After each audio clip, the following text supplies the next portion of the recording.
Hi, welcome. It's Hanifa YouTube channel here. Boma, Lakwiya ndi nyimbo ya Nthambi yowona za luso Department of Arts ku Censorship Board yayankhula ndi woyimba wokhazikika mdziko muno pamodzi ndi katswiri wina wojambula nyimbo Tapps Bandawe pangani yokhuza zina mwa zomwe anayimba nyimbo yomwe yangotuluka kumene yotchedwa Take My Body. Nyimboyi yomwe ili ndi mawu olawula makamaka mu chiyankhulo chathu chachichewa yawusa mapiri pachigwa mdziko muno pamene anthu ambiri akuona kuti nyimboyi ndi yotukwana ndipo sikuyenera kumveredwa ndi anthu mdziko muno. Nyimboyi ikumayamba ndi mawu akuti mamuna ali ndi nyere ndipo akufuna kukhala pamodzi ndi mkazi wake. Poyankhulapo wachiwiri wamkulu wowona za luso ku nthambiyo anganile nthakomwa anati iwo ngati mbali ya boma yowona momwe woyimba akuyimbira akhala kulendera madandaulo kuchoka kwa anthu osiyanasiyana mdziko muno zokhuza nyimboyi. Ambiri modandaulawa akuti malingana ndi chikhalidwe chathu kuno ku Malawi nyimboyi siyoyenera mdziko muno. Anthakomwe anati sicholinga chawo kuti nyimboyi ayiretse kapena kuti kuyipanga bani kumveka m'mawayilesi ndi malo ochita sangalalo mdziko muno, koma chomwe nthambi yawo ikufuna ndi chakuti mwini wa nyimboyi yemwe ndi ayimbenso ndipo angosintha momwe ndi motukwanamo.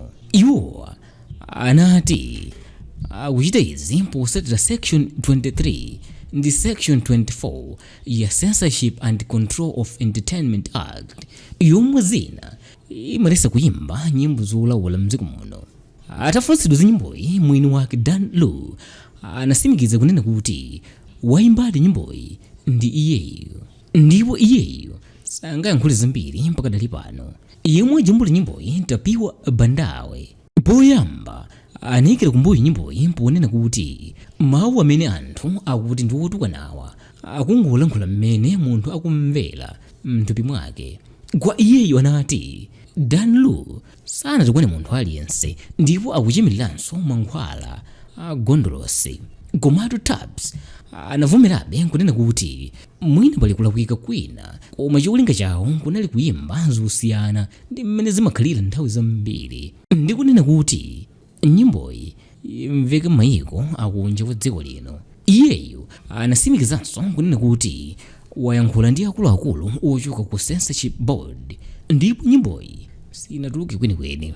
Pa ichi iyeyo anapitirira kunena kuti nyimboyi ayisintha mwina ndi mwina ndipo kupatula zomwe anthu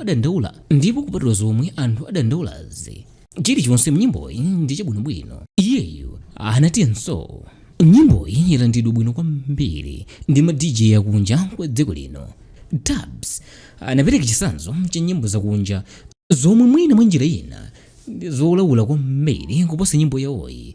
Nyimbozi ndi monga Sex Machine ya James Brown ndi woyimba ena monga Boys to Men komanso RK omwe amayimbanso nyimbo zoyipa kwambiri.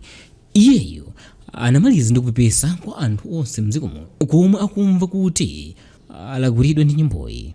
Mu chaka cha 2018 woyimba wina mwize chavula anamangidwa atayimba nyimbo yotchedwa ndi zakupanga rap. Anthakomwe anayankhula kuti iyeyo anamangidwa ndi apolisi mdziko muno omwe anagwiritsa ntchito malamulo opezeka mu Penal Code. Pa ichi iwowo anati iwowo ngati Censorship Board alibe mphamvu yomanga munthu ndipo sanaganizepo kuti zifike kumeneko.